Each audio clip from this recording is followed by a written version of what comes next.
Good afternoon, church family. I thought I would do a video today because on Sunday we were talking about a subject matter that I think is really important. Well, I think they're all really important, of course, every message from the scripture, but I'm particularly passionate about what the scripture was pointing us towards on Sunday. We were talking about lordship, the lordship of Christ, and what it looks like for his dominion, his authority to take up a greater part of our lives so that we are not holding things back from him, but he is truly Lord of everything. So we talked about that on Sunday, but I thought I would share a few more thoughts about it. When it comes down to lordship, we know that it really isn't a complicated issue. For example, Jesus himself said, "Why would you call me Lord, but not do what I say?" And right there, that gives us really all the insight that we need into understanding how one and what one needs to do to have a Lord. It comes down to obedience. If you want to call someone, follow someone, proclaim someone as Lord, there's a whole lot that goes with that. And the basic foundation of it is that willingness to obey. So it really is quite simple. The challenge comes for us when we consider, okay, what now is that going to look like? What exactly do I need to do? I want to follow you, Jesus. I want to trust you and read your word. So what practically must I do? Well, to answer that, we generally probably come at it from one of two ways. First, we might read his word or hear the teaching of the scripture and be confronted by a particular teaching. And we seek to apply that teaching to our lives. That would be the first way that we might be thinking about this.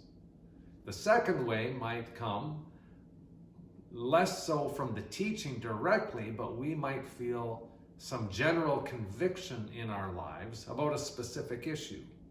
Now, maybe we were confronted by it through the teaching, but the point is that we start our journey with the knowledge that there's something very specific in our lives, some area, some habit, something.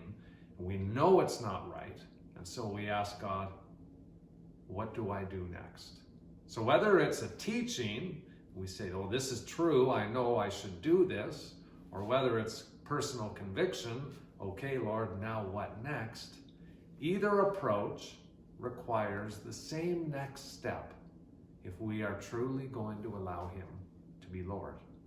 That same next step is doing the careful, prayerful process of discerning, asking him, what now, Lord?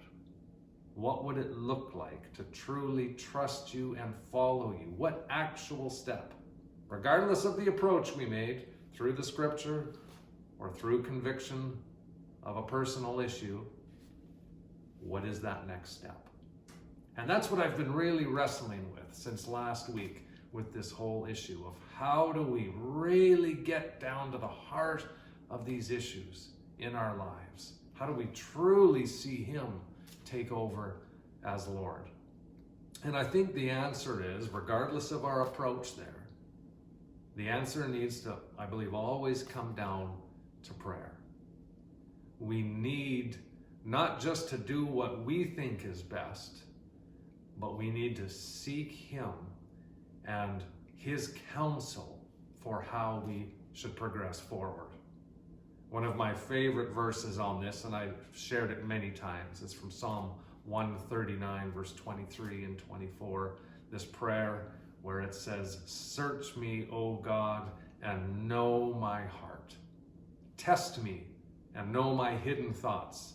See if there is any offensive way within me, and lead me in the way everlasting." It is a prayer that acknowledges our great need for God. It is a prayer that acknowledges I might not know the best way forward. I might not even know what's wrong within. But I need you, Lord. And so this is the answer to begin this process of following him as Lord, as we truly, desperately need to come before him in a heartfelt, serious, intense way, where we ask him to actually show us. I've been reading a little book on prayer here that was given to us pastors in our association. And just this week, I read a line that challenged me, speaking about prayer. The author, R.A. Torrey, says, much of our modern prayer has no power in it because there is no heart in it. We try to rush into God's presence, run through a string of petitions, we jump up, and then we go. If someone were to ask us an hour later how we prayed, perhaps we would not even remember. If we put so little heart into our prayer, what do we really expect to get out? This author asks. And so that really challenged me, because I thought about my own prayer life, and we know that God hears us always, and I believe that. But there is a call in Scripture where I think we all know that it calls us to an earnestness in prayer, a seriousness in prayer. And so when we talk about this really challenging issue of asking for the Lord's direction in difficult issues, I think it's going to require more than just a quick, casual statement of request as I'm driving to work in 3 minutes. I think it might take more than just a few quick thoughts. We're talking about the very depth of our being and how we find a different and better way forward in righteousness. And that usually takes more than a flip of a switch. It takes prayer of the deepest and most heartfelt kind. And so that's my challenge for us this week, is bring those things before God. Pray that Psalm 139 prayer. Ask him for his leading, and spend time in prayer. Spend time pouring your heart out. You don't have to be crying or weeping. That's not a prerequisite. But giving him our heart and our time, I think, is very important. So as we continue to seek the instruction that's not his word, but as we seek to understand his word and his leading in righteousness, let's come before him with faith and with heart, with zeal, and with expectation. So to that end, I pray for you all and trust that the Lord will guide us clear. Have a great rest of your day.